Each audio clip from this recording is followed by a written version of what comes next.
Working here.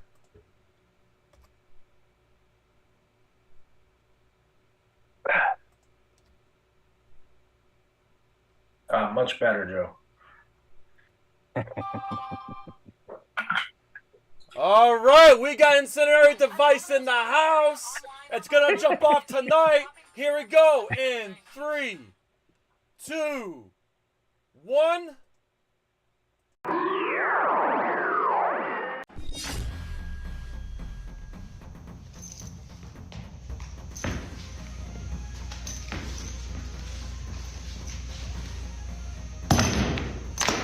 Get over here! Hi, I'm martial art master Daniel Pacino. You know me as the original Johnny Cage, Scorpion, Sub-Zero, Reptile, and Smoke. You are tuning in to NerdCage Live on YouTube, Twitter, Twitch. Don't miss an episode or you'll get caged. So let's finish him. This is Anthony Marquez, better known as Kung Lao for Mortal Kombat. Make sure to like and subscribe to NerdCage Live. Be there. Us. Hey everybody, this is Dave Niebuhr from Dog Eat Dog, and you're watching NerdCage Live. So like, share, and subscribe to this channel. These are great guys doing what they love to do.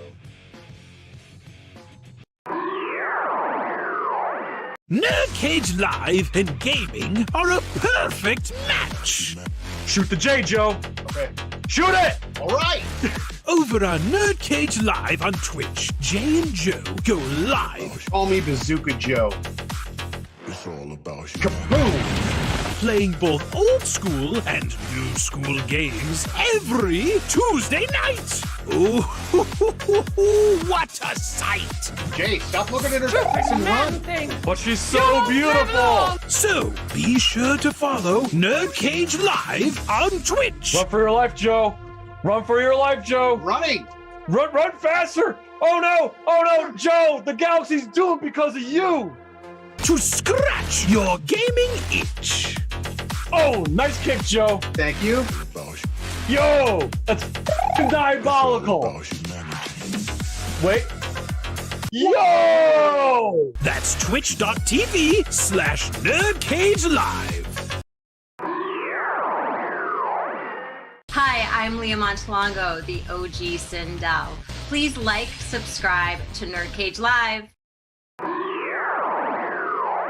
This is Ernie C. from Body Count. You're tuned in to NerdCage. Can you like and subscribe?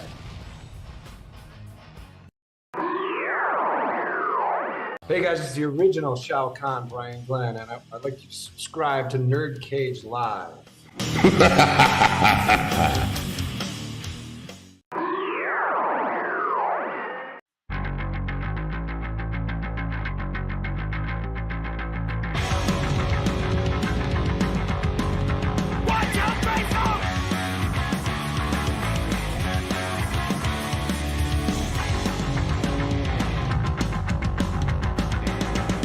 Guilty by association, caught up in a fuck situation, destined for annihilation in a web of misinformation. Incendiary device, it's gonna jump off tonight. Incendiary device, take cover for the counter strike.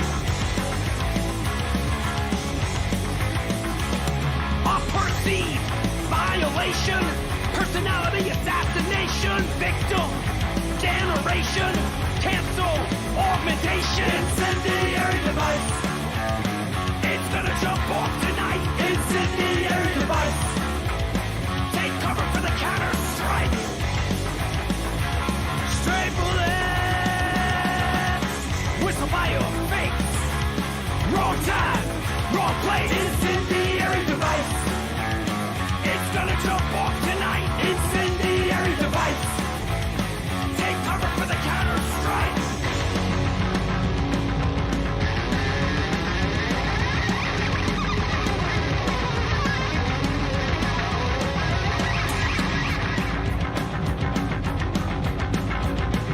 Of all the problems in the world, Is this the hill you wanna die on?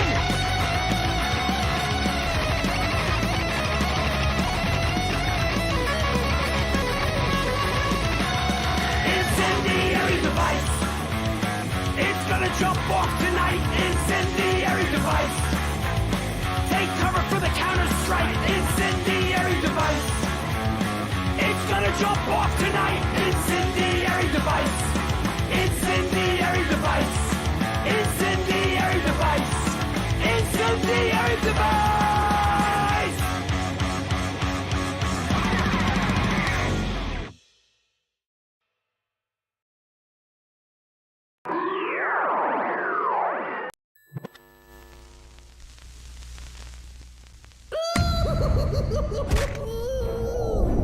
Greetings, citizens! You're now trapped in a nerd cage. We hope you have a smashing good time.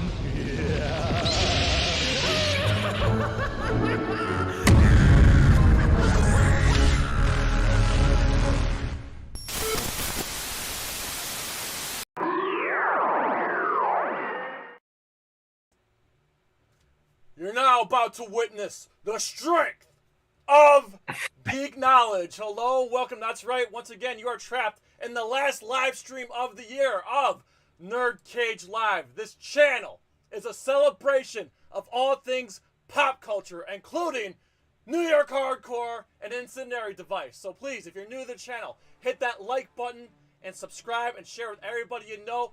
Helps us more than you know. I'm your co-host, Jay St. G, certified geek, 7 days a week, coming to you live from yours truly, the land of the orange, the land of Earth Crisis, the land of Anthrax, the land of former Syracuse quarterback Tommy DeVito of Syracuse, New York. And our moderator, Trollhammer, and co-host Joe is not here. He's out saving the world tonight, so you got just me. But we got a loaded live stream as we have 3 out of the 4 members of Incendiary Device right here, right now. So, gentlemen, thank you so much for coming tonight. Thanks for having us.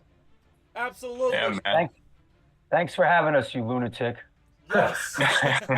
Also, just want to say hello to everybody in the chat. I see Doomzilla, I see Keto Simple, I see Ray Hogan, I see Lori. Thank you, everybody, for tuning in. Yo, Lori Dawn, Elisa, Ray Hogan, all our people. Oh, this is great. I appreciate everybody being here on the last minute stream here. Are you out there, Are you out there, Astoria Lou? Are you out there, Larry Kelly? Where are you? What about Tony P? Where's Tony P? Yeah, where the fuck is Tony P? Yes. I'm. All right, go ahead. And everybody in the chat, feel free to ask questions, all that good stuff. I will try to fetch questions the best I can. So here's what we're What's gonna up, Lori? What's up, Ray? We'll go around in the circle. We'll have everybody introduce themselves and what instrument they play. So we'll start with Drew. Our audience should be familiar with you, but if they're not, go ahead, Drew, introduce yourself. Hi, my name is Drew Stone. I'm the singer in the Tristan DeGraves band. Yeah, I'm the singer frontman of Incendiary Device. In my spare time, I'm also a filmmaker. And I also host a podcast called the New York Hardcore Chronicles Live. I'm an author and music historian. Excellent. I'll go next. I'm Tristan. I'm a mere passenger on the Drew Stone Express. I play the bass too a little bit. Excellent. And Mike. I'm Troy McClure. You might remember me from such films as... No, I'm drummer Mike. Oh, man. I play the bass. No, I play the drums. Been a drummer my whole life. I play drums for Incendiary Device, Car Bomb Parade. I teach drum lessons for anyone out there that's interested. I teach anything from jazz to Latin to hardcore metal and punk and funk. I'm into it all, man. I got a YouTube channel of my own. I do these drum cover videos that I try to hit, spot on. That's my thing. That's what I do. Excellent. Well, for starters, guys, I just want to say I love the album. I listen to it at the gym. I listen to it in the car. I listen to it all the time. So congrats to all you guys on getting the deal with Bridge 9 Records and releasing the album. And I see you guys been playing whole bunch of shows. I managed to catch you guys twice. I saw you at the Biohazard matinee show, the Sunday show at the Irving Plaza. And, of course, I saw you guys open for Dog Eat Dog at the Bowery. So, can't wait to catch you guys again. I'll probably be going to the Bowery show in February. So, keep up the awesome work. Yes, that's the plan, February. If you're gonna come and see us play, the place to see us play is the Bowery Electric. Yes.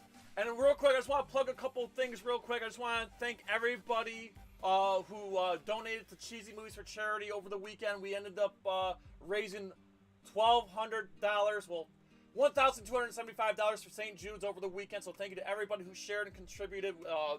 Very successful charity stream. We're going to bring it back next year.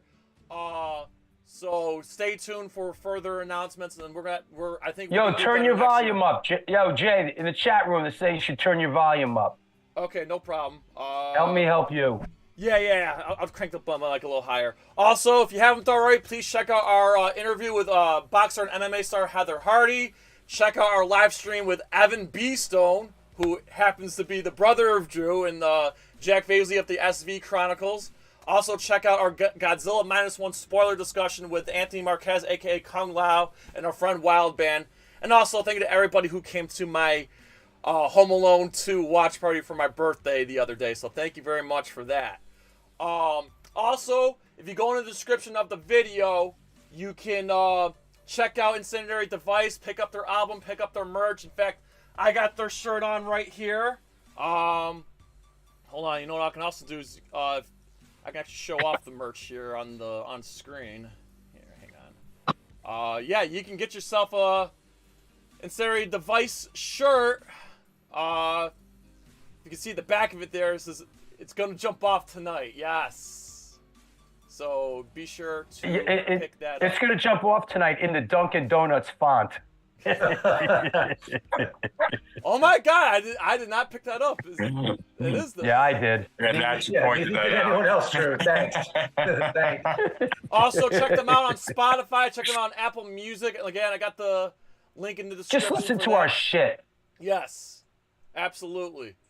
Okay, so for starters, I got a question on whoever wants to chime in. How did the band get started? So whoever wants to chime in on that one.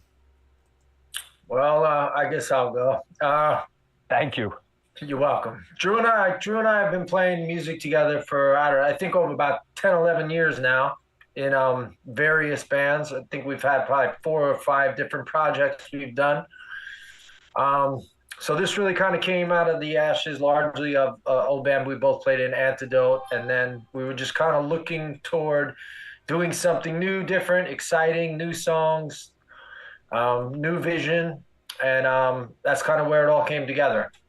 Was, sort of just moving on with a fresh start, something we were excited about. We had written a whole bunch of new songs and thus became Incendiary Device. Yeah, I mean, I joined Antidote in 1984. Before that, I was in the High and the Mighty, and a little bit before that, I was in a band called the Mighty COs up in Boston. But I joined Antidote in 1984. And, we took a break in the middle. But Tristan came into the band at a certain point, and when that ran aground, we just wanted to do something fresh and new. We really wanted to do something that and separate ourselves, because we were in a tough spot. We were playing an Antidote. We were playing a lot of Antidote songs. A lot of those songs I didn't originally sing on, and Tristan's a pretty proficient songwriter. And, we wanted to just do something fresh and new, and we did. I wish we would have done it a little sooner, but it's okay. We're real happy with the way things turned out. We're real happy with the band and with what's happening. So that's kind of the history of it. And then, I could also say that the record's out on Bridge 9, and there's a connection there because Bridge 9 put out some of the Antidote stuff, and they did the Antidote merch. So there was always a connection there. So when we did this, of course, Chris Wren heard it, and they were interested in put it out. And, our not just ours, not just ours, but everyone's friend Larry Kelly is involved with Bridge 9 Records, and he was a big part of getting our record out up there as well. So yeah, and what other bands are on Bridge 9 Records? Bridge 9. They just put out another. They put out a lot of stuff through the years, like H2O. What's the other one I'm thinking? A band Have Heart. Roll Call. They just put the Roll Call record, Have Heart. They've done Agnostic Front reissues. Nice. Tons and tons of stuff. You know. Yeah, and you know what? That's right. Happy birthday, Chris Wren from Bridge 9 Records.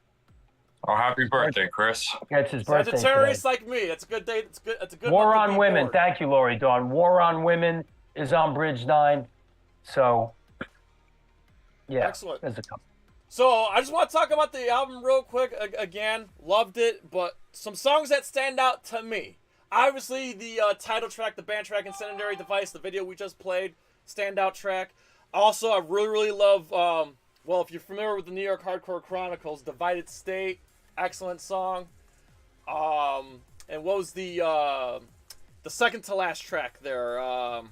Not the last track, the one before the last track. Nobody Owes You. Nobody Owes You. Nobody Owes You. I love that song. That's my other. Those are my three favorite. So. Well, I'll tell you something about Nobody Owes You. Yes. That song was 100 out of all the music that we recorded. That song was totally created in the studio, right, Tristan? Yeah, pretty much. Yeah, I had it in my head and demoed it out, but it definitely needed work, and that was a 11th hour kind of addition to the record because it's different too. You know, it's kind of different than our sound, and yeah, up until the wire, we were kind of crafting how to end it, where's the solo gonna go. So that was definitely a last minute addition. I mean, I think the bulk of the song was there.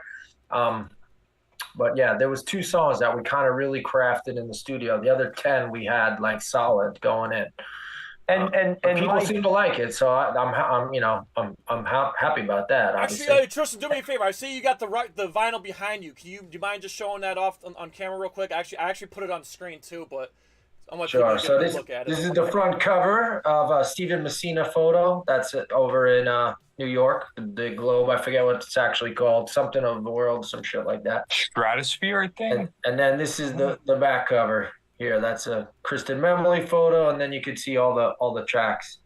Yes. And Mike came in. Mike played drums on Nobody Owes You, right, Mike? Yeah, that's it. Most of the songs Matt Gray had already wrote most of the songs with you guys and had demoed it. So that and Just What It's Worth were 2 songs that were just 100% me, and it was a little bit nerve-wracking. Like Tristan said, they were a little bit different, I guess, than the typical Incendiary Device flavor. And I felt like, I don't know. I was a little nervous about them coming in. I wanted to run everything by Drew and Tristan and the rest of the guys. And, if anyone had anything to object, please let me know. And everyone was actually pretty cool with it. And we ran with them, and they have like a funky bop to them, I guess, in a way. They're a little different. That Nobody Owes You is a different song. That's why we kind of buried it at the end. Yeah. It starts out, it almost sounds like a Led Zeppelin song. Yeah, it sounds like a Guns N' Roses song or an AC/DC song. So we, and I'll say we, Tristan, we thought that like we should put this towards the end because only Drew thought that. Yeah, but we wanted the record to come out and just go bam, bam, bam, bam, bam, bam, bam, bam, and it does. Yeah. It's like a half hour listen. It's 20 minutes. 20 minutes. 20 minutes. Let's not get carried away. It's 20 fucking minutes, man. Oh, okay. I was gonna say 20 minutes. It's funny now because I forgot about that. Nobody Owes You originally, Matt Gray had demoed the drums, but Mike took it in a totally different direction. And that was at the last minute for the most part, and that's really what made the song. It gives it such a different feel than it originally had, and that groove is pretty banging. Exactly. And that drum fill is the best drum fill on the. I love that one fill Mike does. It's sick on that song. But we were looking at each other in the studio when we recorded it. And just the look that Tristan gave me just amplified me. It just set it off, man. Yeah. That was. I wasn't even in the recording studio for any of this. I stay out of the recording studio as much as possible. Dude, that was a lot of fun. I go back. I could be in that room all day, every day, 7 days a week. But like I said, make music. But like I said, that track was literally created, like. In the recording studio. It was like we did like one. I think we rehearsed it up the night. We rehearsed it up before we went in. We ran through it once, and we did and then we figured everything out from there. What the solos are going to be, what the lyrics, we figured it all out. The other song that was like that was Just What It's Worth. Just What It's Worth. Yes. Which is Sean wrote the music, and I totally wrote all those lyrics. That was created in the studio 100%. That song is a response to a direct response to these guys trying to give me more fucking lyrics about the same fucking shit. And I'm like, I'm not fucking singing another song about the city in flames and riots in the street. I'm like, how about a love song? I'm writing a love song, and that's what that is. Okay, you know what? Since I named my favorite tracks, why don't you guys go in the circle? Name your favorite track or tracks. Well, what's the other one? Oh, Divided State. You like? Yeah, right? Yeah. Divided State. I like Divided State. Well, maybe it was the first song I knew because I watched the New York Hardcore Chronicles. By the way, subscribe to Stone Films NYHC and tune into the New York Hardcore Chronicles. And then, of course, when I first saw you guys perform with Biohazard, when you played that song, I'm like, I know that song. So I guess I got excited hearing it on the album for the first time. Not to mention, Drew, if I'm not mistaken, and then maybe my ears betray me, maybe it doesn't, but is the recording on the album different from the recording that's played on the New York Hardcore Chronicles? Because the recording sounds a little different. Yes, it is. Yes, okay, it is. Good. So my ears are good. Okay. Yeah. No, it's a different recording. So, truth be told, in between Antidote and Incendiary Device, there was Antidote NYHC. Yes. When Tristan and the guy, we rebranded Antidote as Antidote NYHC, and we put a 4-song single out. And 4 of the songs on the single, Divided State, Scarred, Think for Yourself and Living in the Past. Think for Yourself and Living in the Past. Those were the 4 songs. We basically re-recorded those for the Incendiary Device record because we consciously wanted to have a bridge from we wanted to have a bit of a bridge. They weren't, I sang on them. We created them for Antidote NYHC. Scarred was on the A7 compilation. We felt like it would be cool to re-record them because some people had some familiarity with them, and we recorded them, for the ID record, and Divided State was the song that I was like, what is this? What is this? What is this? Motorhead? It's like now it sounds like a fucking Motorhead song now. All you hear is bass. Good. Good. It's an excellent track. But it's good. But you know what? But that's okay. That's okay.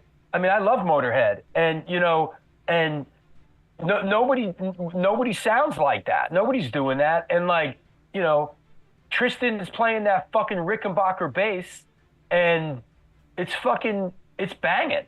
So I was talking to Steven Messina yesterday on the phone, and I was like, yo, don't you think Tristan plays the sexiest bass you have ever seen? That Rickenbacker, the black and white one? Like they don't make drums that look as cool as some guitars. That thing looks sick. Thank you, Mike. What was the other one, Jay, that you like?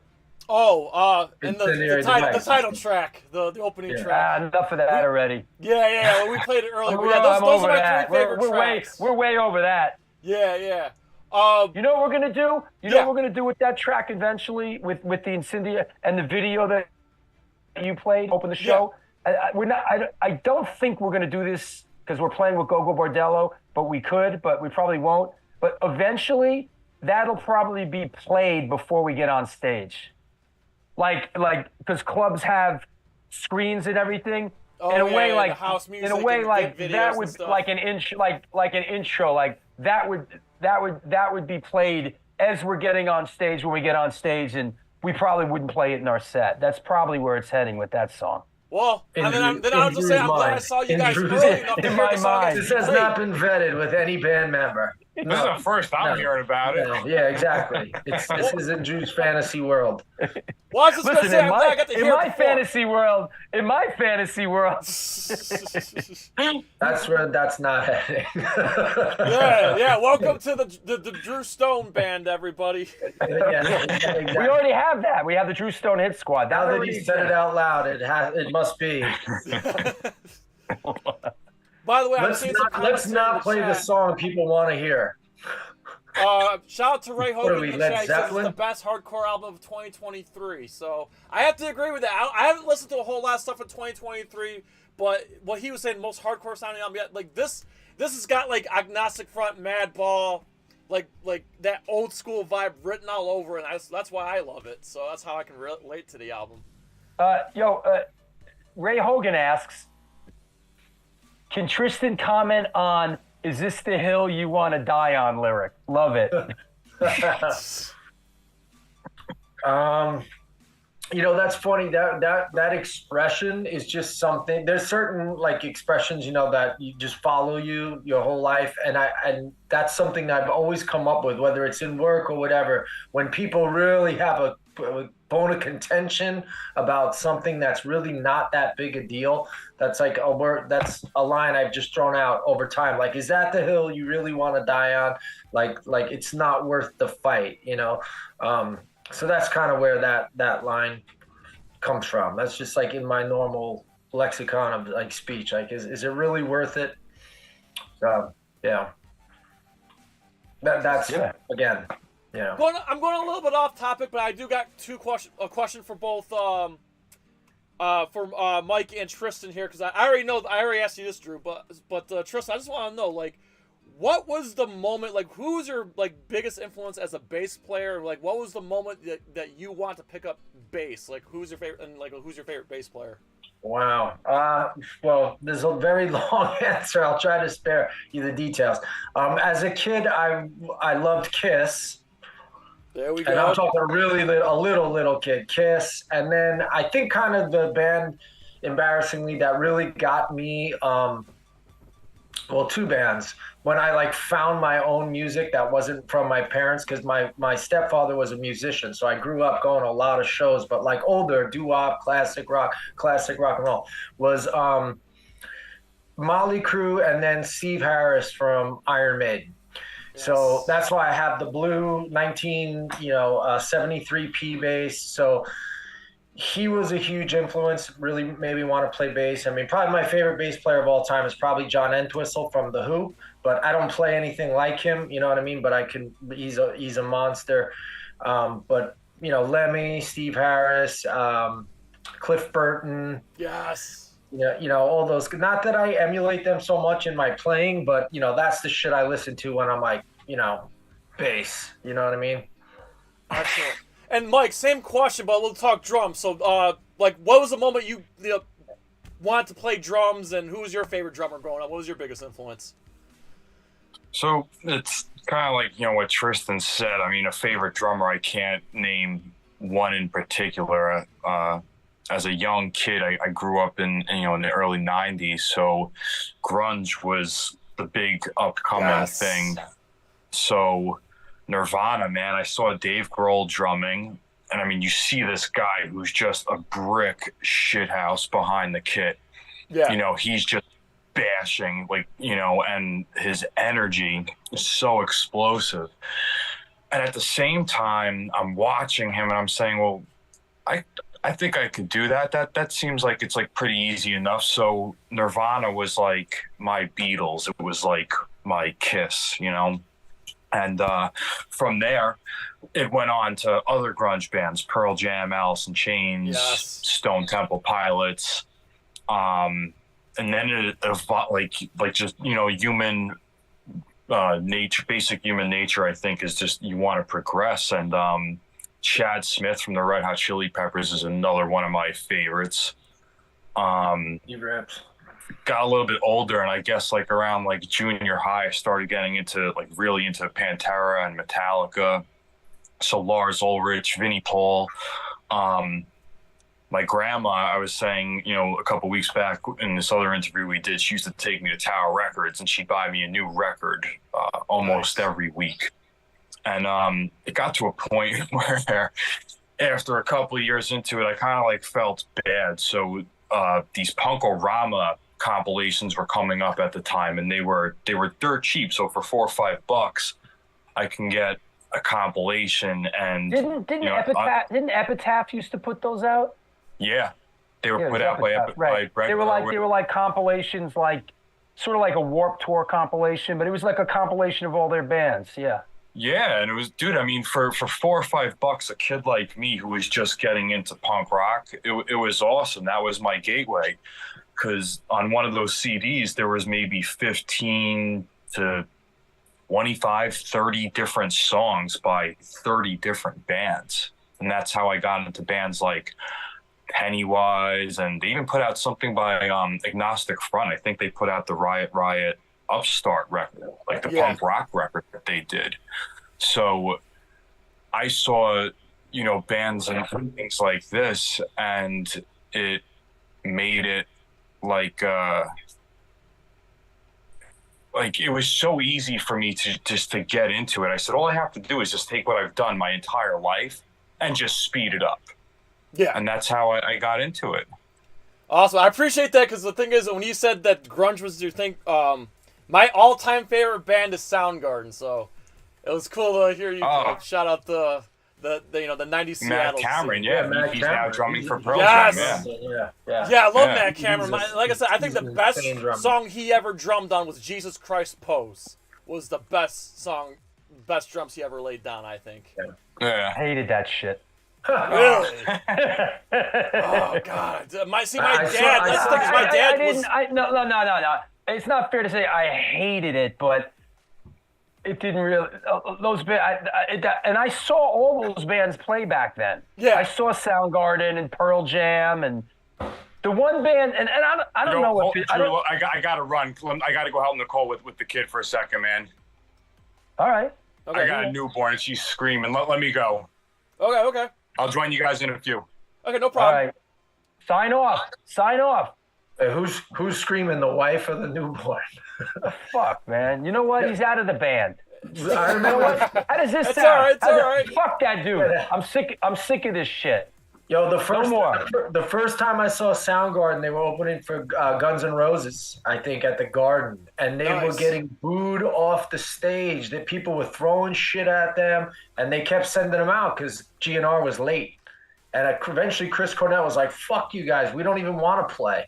And then like within shortly after that, I think was when Rusty Cage came out on MTV, and then all of a sudden they were like beloved. But that was one of my first experiences seeing them live. Out of all those bands, and I saw them all early on. The one band who I saw, and I didn't see them that early on, but it was pretty early. Who I thought was fantastic was Alice in Chains. Yeah. Yes. I saw them play. Interesting. I got to say that I saw them play, and even though they didn't move on stage, this is something I'll never forget. They didn't move on stage. That band did not move on stage. They stood there and played. You could not take your eyes off them. Yeah. That's a weird thing, right? They just stand there and play, but you just can't take your eyes off them. They were interesting band, and sadly, they had quite a demise, but That's the band. I love that band. Although I can't listen to any of that stuff anymore. It's like a bad memory to me. That well, yeah, stuff. I was gonna say it's really dark stuff, and it's not. Here's easy another to one listen about to. heroin. Yeah. And Here's one about dying. Here's one about angry chair down in the hole. Them loans. It's all Junkhead. I feel like Jerry Cantrell was very underrated though, because his harmonies made that sound. Yeah. Lane Staley has an incredible voice, but Jerry Cantrell's harmonies was that was the magic. Yeah, they're great. I would absolutely love to interview Jerry Cantrell on this show. Just saying. Well, instead you got scrubs like us. So dude, on a fucking Monday night. Relax there. Yo, we've had Joey Z. We have had Dave from Dog Eat Dog. We have Ernie C from Body Count. We've had Zach from Whitechapel. We've had Ill Will from Body Count. We've had some awesome bands on the show. Yeah. We've done good for ourselves. So you guys are part of the echelon of fantastic bands that have been on NerdCage Live. So. And that's going to continue to grow. Trust me. Relax, Skipper. I feel a little better. Well, I'm just saying, we're a pop culture-based channel, but that Ernie our C audience from Body loves metal Count and rock. So, yeah. What else? Come on. Come on. Keep it moving. Keep it moving. I gotta I'm reading Ray Capo's book right now. I got him on the show day after tomorrow. So. Okay, I got a question. What was your first gig, your first live gig, and how did it feel to perform live for the first time? First time I ever played live? With Incendiary Device. Oh, as Incendiary Device. Oof, I don't even remember because it was like a. That's not a question. Yeah, it was like there was Antidote, NYHC, ID. I don't even remember the first show do you remember the first show we actually played? Wasn't it the Kingsland show? No. I don't remember. I honestly don't remember what the first show was. Yeah. Rebranded as Incendiary Device. You know what it is? Tristan and I have been playing together for a bunch of years in a lot of different bands. So there wasn't like, this is our, there was some show at some point. No, there is somewhere Tristan debut show. I think it was the Bowery Electric, honestly. Might have been the Bowery. And we also played with not Mike, but the drummer who was the first drummer for Incendiary Device. We'd also played with him in Antidote and him in other bands. So we were no strangers to playing together. And the guitar player and I had played in another band. So we've all played music, for quite some time, over 10 years, some of us together. So it was just a new presentation, I guess. But, it wasn't a stark difference to other things we've done in that sense. But things have moved pretty quickly. Yeah. Oh yeah, I see that. It's been a joy following you guys' your career right now. Now let me ask you this. What bands are on your guys' wish list? Who do you guys want to play with or open for or tour with? Well, we're playing with Gogo Bordello in 10 days. We've played with them before. Yeah, I love Gogo Bordello. I mean, I can speak for myself, but it's safe to say we've already kind of broke the ice with a lot of that stuff. I'm real close with the Biohazard guys. Absolutely. So, chances are there'll be some sort of, we'll play with Biohazard at some point in the future. Who else? By the way, I'm going to the Biohazard. You know who I want to play with? Yes. I'd like to play with Life of Agony. Yes.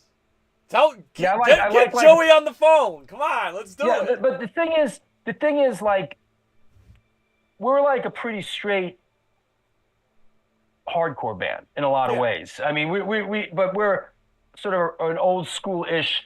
So, I like to, I want to do different shit, but you got to watch it because what we do isn't for everybody. And, you put us with the wrong kind of band. If we're opening up for another band, their crowd might be like, what's this? So we got to, I don't want to say we're a specialty item, But Biohazard, and there's the usual suspects, Sick of It All, Agnostic Front. I'd like to play with Life of Agony. I really like Life of Agony a lot. And my girlfriend does as well. And I want to shout out Rochelle. I love you. I know you're home watching. Who else, Tristan? Like, would I want to? I mean, shit, I'd love to play with, like, The Damned. The Misfits would be cool. Yeah, you know what? We want to play with the Misfits at the Barclays Center. Trip to the Moon, yeah. That'd be cool. That'd be okay. I see the original lineups. They're planning shows in 2024. I know they're playing some major festivals across the country. Also, I just wanted to point out to Drew, I'm going to the Biohazard show in Albany in March. Oh, nice. Yeah, I'll probably come up for that. Awesome. Okay, I'll see you there. Awesome, because I only live 2 hours from Albany. Yeah, because Brick by Brick's opening. We're playing Albany like in a couple weeks. Oh, really? We're playing the Extreme Music Awards pre-show. Oh yeah, that's right. Yep. What day is that? I don't know. It's your fucking show. Don't you research this shit? When is that? I don't know, let me look on the calendar. Yeah. I'll look on the calendar. I'll tell you what, Jay, to answer your question, it's not so much, I'd love to play on like Rebellion Fest in Blackpool in the UK or Punk Rock Bowling. That's really, I'd love to do like that. Like, festival with a whole bunch of other bands, more than just any particular band. That would this be, is Hardcore Fest in Philadelphia. You got, what's that one? Albany is Friday, January 12th. Okay, I probably basically for us, Friday, December 29th is with Go Bordello and Purcell from Youth of Today's new band Values here, and then a couple days later, we're playing St. Vitus. A week later with Verbal Assault and Davey Gunner's band and the Hope, and then a couple days after that, we're doing the Albany thing. So we're basically playing back to back. Okay. Yeah, because I usually work on Friday nights, so I don't know if I'd be able to make that one. But like I said, at least I'll definitely see you in March for the Biohazard show.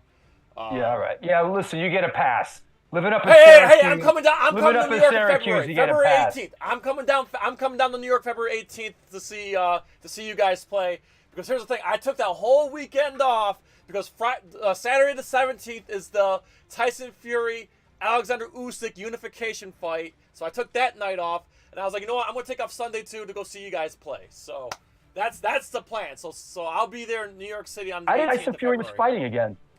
What's that? I didn't know Tyson Fury was fighting again. Well, this fight, yeah. This fight was already booked, but then he did that exhibition bout there with Francis Ngannou. And the fight was actually still supposed to be in January, but since Francis fucked up Fury so much, he needs a little bit more time off to get ready, so they bumped the fight to February. I went to the boxing matches here in the city the other night with Craig Satari from Sick of It All. He's a big boxing guy, and because Sick of It All's got boxing, like in their merch, they got boxing shirts. So we went the other night, me and him. Sean Sullivan, you know Sean, right, Tris? Yeah. So Sean, our good friend and band supporter, Sean Sullivan, works for DeBella Promotions here in New York, who they put on all the big boxing matches. So we go down every now and then, and we went, and it just so happens that my landlord, who owns the building that I live in, is a big boxing guy and owns pieces of these boxers and stuff. Nice. So he's I see him at these things. I see him when he's down in the lobby every now and then. He's a big boxing guy, so there's a boxing connection there. Awesome. By the way, in the chat there, I see Lori says her favorite tracks on the album is Breaking Point and Think for Yourself. Lori, I like Think for Yourself. Think for Yourself is one of my favorites. Always has been. Yeah, I love that. I love that one. It's a good way to end the album. It is. I wish we could have had it. I wish we. That's one song. I wish we would have had another a little tweak at the end, but it's okay. A little mixed tweak on it. Actually, a question for both of you guys: are there songs that were recorded that didn't make the cut, or were these all the songs that were laid down, or are there other songs that are out there? That was everything. like everything we did the basic tracks on made the cut for this. Yeah. Oh, Yeah. okay. Yeah, I didn't. Listen, man, this ain't the fucking, this isn't the Grateful Dead or the Rolling Stones. Like, hey, let's do 30 songs and let's just take the best ones. Like I said, 2 of the songs were literally written in the recording studio. Nice. So, The same Prince and the Revolution, all right? We don't have we don't have vaults full of leftovers. Well, actually, there's another 15 songs that we're working on now that we did. Fucking recording studios cost money, man, and the guy who mixed it costs money too. So, I think it's safe. Who mixed the album? Why don't you explain that, Tristan? A guy named Dan Kornoff. Okay. I'm not familiar. What other bands has he worked with? Oh God, he's done some. My Chemical Romance, Papa Roach, Pierce the Veil. I think I don't remember. Okay, now I see why he costs money. Devil Wears Prada, El Nino. Yeah, he mixes that's platinum good albums. company. I mean, the fact that he mixed your guys' album too. I mean, that's good company to be, part of that mixing group there. That's awesome. Yeah, definitely next level when you walk in a studio like he works out of, and he's just so pro about. There's a certain talent when someone's like next level at mixing, and it just everything's seated right. That's why in this album there's so much separation. You can actually hear the bass and all the drums and the guitar. Yes. It's not like a big wash of noise. Here's some of Dan's stuff: Breaking Benjamin, Paramore, A Day to Remember, Pierce the Veil, Hawthorne Hearts, Devil Wears Prada, Papa Roach. What, he hasn't added us to the website yet? He's embarrassed, bro. We embarrassed him. No. you know what? He really enjoyed working on our stuff. He did. He really is working on our stuff. You see, but we had to dial him in a little bit because when we got the first mix, it was too much, right, Tristan? It was too overwhelming. It wasn't us. It was very polished. It was very like radio friendly. Everything sounded huge, much more like when you're mixing a platinum radio artist, arena size band versus, a club band. Yeah, the drums were like, it was like this is the European festival mix, It was, we had to dial it back a little bit. It was huge. It was huge. It was huge sounding, but to his benefit, he worked. He listened to, our producer, right? Our mix producer, Zum, so another connection is Zum, Neil Osberg, who played with us in Antidote and also played with Tristan in another. So I grew up with Zum. I've known him forever. He was in Antidote with me. Tristan came in initially as Zum's when Zum couldn't make it, Tristan played, and then eventually Zum couldn't do it anymore. And so Zum's been basically he's a part of this whole thing since the beginning. And he's the one that brought Dan Kornoff to the party. And because Zum is involved with Fryette amplification, he created the Sans Amp bass driver. And he had a studio relationship with Dan Kornoff, all their technical, like guitar, amplification shit, whatever. And it was Zum that brought Dan Kornoff to the party, and it was Zum that made that deal and made that work. Excellent. Now, Bridge 9, I'm assuming that's in New York? Yeah, I'm out of Massachusetts. Oh, Massachusetts. Okay. Yeah. Bridge 9's Massachusetts, man. Oh, nice. All right. Where are they now? I forgot. Beverly. Right. Yeah, not far out of Boston. They used to be in Peabody. Now they're in Beverly. Yeah. Oh, okay. Excellent. Yeah, so. Which, if you're ever in Beverly, they have a beautiful brick and mortar store. It's gorgeous. Yeah, absolutely. Yeah. They have a brick and mortar store. Yeah. So, but and Breaking Point is the other song, right? I mean that one's a little different. Those are the two, right? The two slightly different songs on the record are Breaking Point and Nobody Owes You Anything. Those are the two songs that are not 300 miles an hour, you know, bam, bam, bam, bam, bam, bam, bam. Well, actually, it's cool that you put the order track, you know, break up the pace a little bit, you know? But Breaking Point does have, right? It has a fast part. It has a fast part, yeah. But a lot of people seem to like that song. I mean, when we, you know, any other feedback, I feel like people often say that was their favorite track or one of their favorite tracks. Yeah. Excellent. Yep. Also, that's why I shout out to Negative Attitude, because that's the one you guys played in the New York Hardcore Convicts promo too. That's the video that we're doing now. We're gonna drop a video for Negative Attitude. Awesome. Yeah. Okay, so that's like the next single/video. Okay. Yeah, that's the next one that's happening. Negative Attitude. It's already shot, but my son Caleb is doing After Effects on it right now. So we're trying to. And by the way, he also you said that he edited and produced the Incendiary Device video, right? The first video. He mostly did all the effects and basically gave it the look. You know. Nice. Well, as an editor myself, I really appreciate it. It was awesome. It was some awesome work on that video. Listen, man, I'm fucking sitting here editing this Biohazard thing, and it's hours and hours of brain-melting drudgery. You know? I get it. Well, we cannot wait to see that get released when that's ready to come out. I'm very excited for that. Excellent. Getting there. So listen, guys, I do have to get ready for work here, so we'll end it here, and you know we like to leave our audience leaving more. So that being said, we don't take questions. We don't take questions from the audience.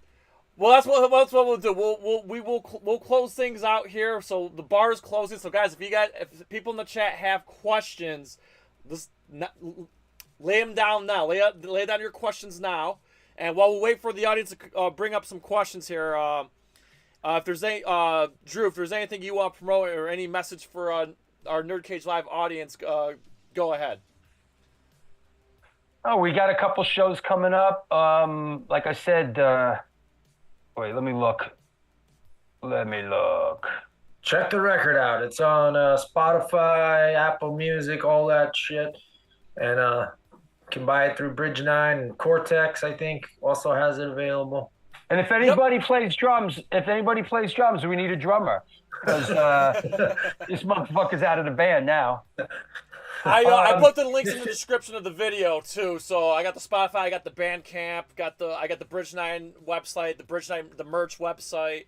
All that's in the description of the video too. So be sure to check out Incendiary Device. Like I said, they're on all streaming platforms. Pick up the vinyl.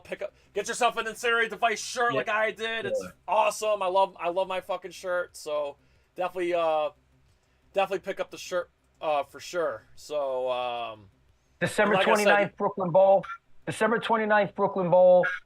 Go Bordello values here. December 7th, St. Vitus with Verbal Assault and End of Hope. December 12th, Empire Underground Albany Extreme Music Awards pre-show. December 18th, the Barry Electric with non-residents, The Long Wait and Crazy Eddie. May 25th, we're back in Tompkins Square Park with Rebel Matic and the non-residents. All right, there's some questions there, but yeah, there we go. Let's see. Courtney's Fellowship of Oddballs. What is your favorite Grateful Dead song, Drew? I'd go with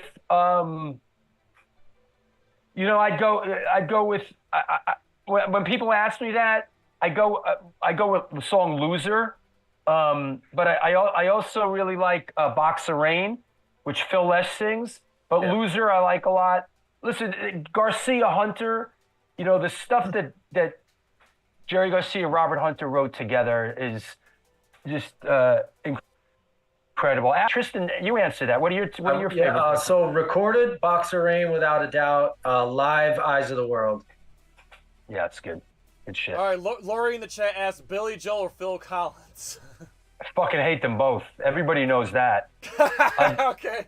I think if I had to choose between Billy Joel and Phil Collins, I'd probably go with Phil Collins. I'm Phil Collins all day.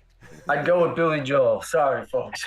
Well, Billy no, Joel's got my some good parents were ones. huge. My parents were huge Genesis fans, so I got a soft spot for Phil Collins. So, Yo, funny Billy Joel story, real quick. Yeah. I did my show and I was ranting about Billy Joel and how much I can't stand him. The next day, I get in the car with Rochelle and we drive up to Sag Harbor to spend the weekend up there. I get up there, I park the car in the park, I turn the corner, and sitting in the cafe eating's Billy Joel. Dude, that's and awesome. And he was eating. He was eating. I so wanted to say something to him, like, bro.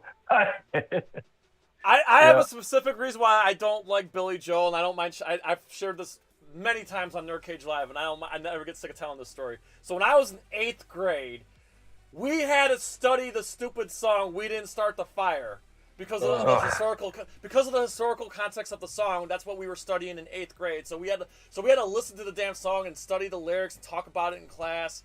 And since then, I've despised Billy Joel because of that song. And I never got over it. Listen, music is always shifting and fleeting, and it comes and it goes. I mean, I used to hate the shit that I used to hate. I have found some value in. I mean, I used to hate the Cars, and I used to hate Journey, and I still hate Styx. I mean, not that I love the Cars and Journey, but I could. Now that music and film and music is basically my life and my career, it doesn't serve me to, not like something. And when I say that, it's really just for entertainment purposes. You know what I mean? But I I like some things better than others. But wait. So if you were offered a chance to play with Limp Bizkit, would you accept? How about Creed? I played with Limp Bizkit. I don't know. I did the whole Warped Tour with. Yeah, Tristan did the whole Warped Tour with them, right? Yeah. Oh yeah. Mm-hmm. Tell us about it. Yeah. No. Go ahead. So yeah, that was I think '97. Limp Bizkit was on the Warped Tour, and they were like a nobody. They were just coming up, and it was, I think, before Nookie took off and all that shit. And actually, they didn't have a guitar head, so we lent them the guy, I can't remember his name, the evil-looking dude. We lent him the guitar head for the whole tour. Yeah. They were cool as shit. I mean, Fred was a little weird, but the rest of the band was cool as shit. Yeah. Yeah, they were always cool. They were always cool. When I met them early on, they were fine. Yeah. They're one of those bands. And dare I say, like Nirvana or Green Day, that were just in the right place at the right time and were way bigger than I think under normal circumstances they would have been. Yeah. But the record business, they just caught a moment right there. Like there's no way that Green Day or Nirvana or Limp Bizkit should have sold as many records as they did, but they did. And they're all great bands. Except Creed. Fuck Creed. Well, I don't know much. Oh my God, I don't know much from Creed other than my favorite guitarist is Mark Tremonti. I love Mark Tremonti. Is he the Alter Bridge guy? Yes. Yeah. I've heard good things about them. I just can't stand Scott Stapp. There's something that just I understand. It's just, I guess I've always loved Tremonti. He's my favorite guitarist. I think his work outside of Creed, like Alter Bridge, his solo band Tremonti, he's just an amazing guitarist. I'm a huge fan. And he's Is he in Slash's Snake Pit? No, that's Miles Kennedy. Yeah. Also, fun fact: Miles Kennedy was in the ending of that movie Rockstar with Mark Wahlberg. Is that right? Yes. So that scene where Mark Wahlberg quits the band and pulls that guy out of the audience and says, "Hey, do you want to sing? Do you want to sing tonight?" That was Miles Kennedy of Alter Bridge. Is that right? Yeah. I was around that scene. I was around for that film. Was produced by Bob Gepardi, and I was around for some of that filming. We went down to the LA Forum when they're doing that big arena, like when he joins the band, they're doing the arena. We went down there, and we while they were filming, we were checking it out. That was a cool film. I mean, the premise of that film was pretty cool. I mean, the film itself. It's a little wonky, but I enjoy it. But it's a great concept, and yeah. I always thought that it was sort of like the Ripper Owens story, you know? Yeah. About, you know, he sang in a Judas Priest cover band and he ended up. But, you know, it's a good rock movie. It's not a great rock movie like Almost Famous. Almost Famous is. Yes, Almost Famous is a great movie. Actually, Almost Famous a lot of people ask me like top 10 films. Almost Famous could sneak into my top 10. I love that film. It's a great film. Very well-crafted film directed by Cameron Crowe. I'm sorry, off topic because I know you're a Scorsese guy. Have you seen Killers of the Flower Moon yet? I haven't yet. It's playing up here. The problem with a film like that for us is that it's too long. And I get it. I get it. And I'm traumatized after Oppenheimer because it was so loud. It was so loud. And then when there's talking, I couldn't hear it. And then there's all this background music. It's I've always hated the way Christopher Nolan mixes his movies with sound. Like his sound mixing's always in all his movies. Is that right? So it was really, we struggled with it. And I gotta say, like at this point, I almost enjoy watching it at home on TV with the subtitles because I'm fucking half deaf at this point. With the subtitles and being able to pause it, like, you know, like we watched, what is it, Scorsese, The Irishman, right? We loved it.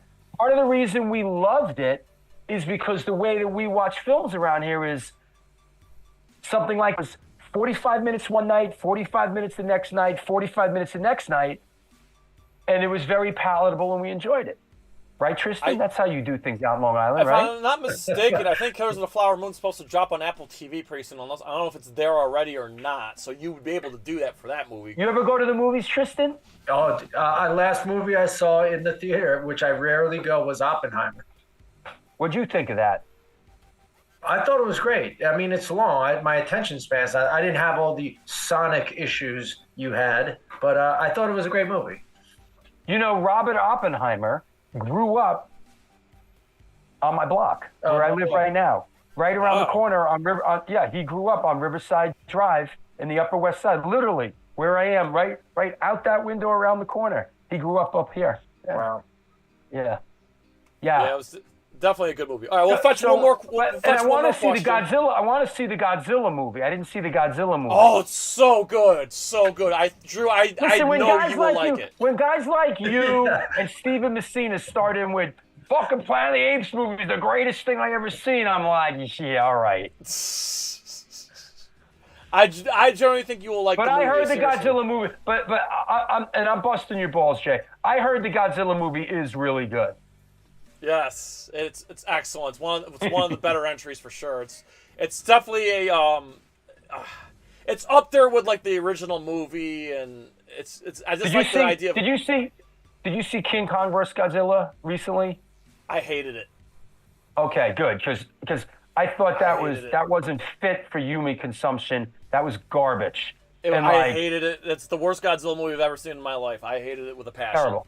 Dude, it's like everybody going, oh, the new Star Wars film's like the greatest thing. Bro, it sucked. How's that sound? That new Star Wars shit sucks. No.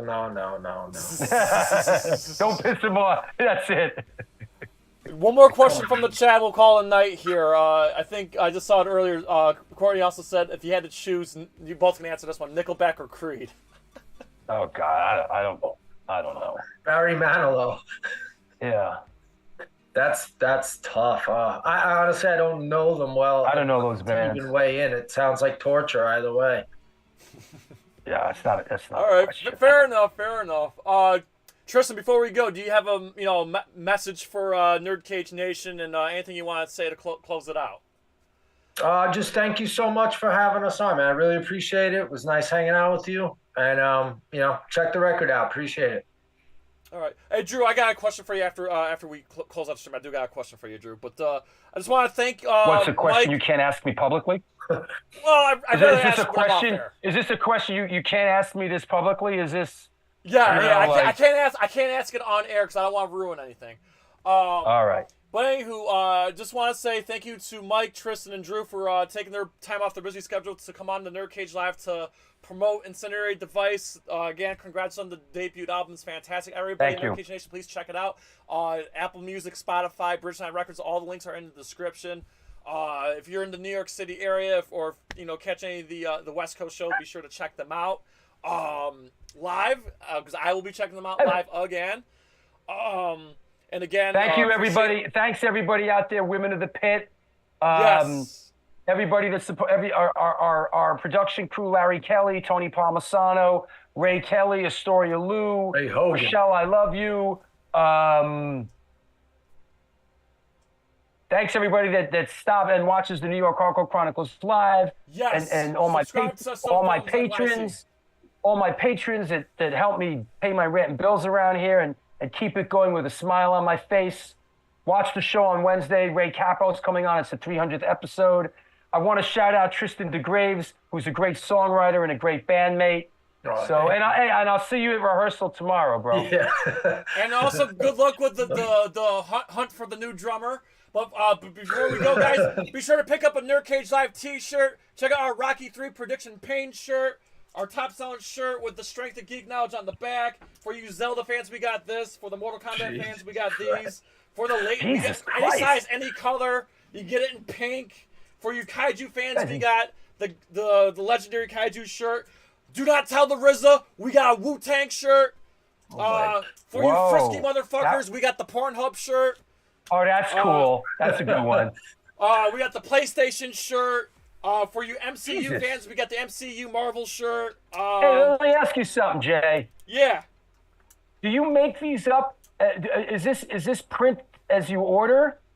Yeah. I make the designs. Is this print as you order, or do you have boxes of this shit in your house? No, it's print to order. It's TeePublic. So go to the description. Right. It's our TeePublic, NerdCage Live TeePublic. We got hoodies, magnets, even pillows. So listen, I'm a fan of the pillow, man. Yes. Prop your girl's ass up on that pillow. I know. Amen. But yeah, it's good quality. TeePublic's excellent quality. Amen. And we're gonna give away a hoodie in the near future as well. So be sure to check out our TeePublic. And Jay, thanks for having my brother on the show. Yes, man. We had a blast. We're gonna have him back because we didn't get to talk UFOs. But back on the t-shirts, if you're a skinny booty call or a fat fuck, it don't matter. We go from small all the way to 5XL. So you got no excuses. Pick up a NerdCage Live t-shirt. You're going to love the way you look. I guarantee it. And just real quick, check out our latest shows. Check out our interview with boxer Heather Hardy. Check out our interview with Evan B. Stone and Jack Vasey of the SV Chronicles. Check out our Godzilla -1 spoiler discussion with Anthony Marquez, a.k.a. Kung Lao. I got to hire Jay to work for me, man. Hey, I'm always looking for work. You gotta put this guy on a street corner and just. I gotta get this guy working out for my shit, man. Promotion. And thank you to everybody. Hey, there's a question in the chat room from Incendiary guitarist Sean Brennan. What happened to ID's drummer? Funny you should be tuning in, Sean. He's out of the band, so we need a new guy. And also thank you to everybody who donated to our St. Jude's charity fundraiser there. We Cheesy Movies for Charity. What's up, NerdCage Nation? It's your boy Chase. I clicked the wrong button here. Sorry, wrong button. Jesus, you're getting busy with yourself. Yeah. No, thank you to everybody who came to Cheesy Movies for Charity 2. We will do Cheesy Movies for Charity 3 next year. We raised over $1,200 for St. Jude. So thank you to everybody who shared and contributed. It was fun. We cannot wait to bring it back. So yes. That being said, once again, thank you to Incendiary Device and the fans in the New York hardcore scene and Incendiary Device fans for tuning in tonight. We really appreciate it. We'll definitely have these guys back on soon because there's so much more to talk about. But for the meantime, everybody, please like, comment, subscribe, ring that bell, spread that shit like syphilis. So to you, I say, from yours truly, Syracuse, New York City, to all of our friends around the world at NerdCage Live and Incendiary Device, as always, enjoy life. Stay safe, eat your vegetables, do your push-ups, go to the gym, keep listening to hardcore, and good night. Thank you, Merry Jay. Christmas, I'll happy see you, holidays, Jay. everybody. I'll see you in the rehearsal tomorrow, bro. All right, have a good night, guys. Good night, everybody. All right, Drew, I got a question. NerdCage Live and gaming are a perfect match. Shoot the J, Joe. Okay. Shoot it! All right. Over on NerdCage Live on Twitch, Jay and Joe go live. Call me Bazooka Joe. It's all about you. Kaboom! Playing both old school and new school games every Tuesday night. Ooh, what a sight! Jay, stop looking at her face and run. But she's so beautiful. So be sure to follow NerdCage Live on Twitch. Run for your life, Joe. Run for your life, Joe. Running. Run faster. Oh no, Joe. The galaxy's doomed because of you. To scratch your gaming itch. Oh, nice kick, Joe. Thank you. Yo, that's diabolical. Wait. Yo! That's twitch.tv/NerdCageLive. Ooh, trying to get out of the nerd cage, are ya? Well, before you go, hit that subscribe button. And if you're really intrigued, ring that bell. Thank you for dropping by. Until next time, tell everyone you know about NerdCage Live! Ah!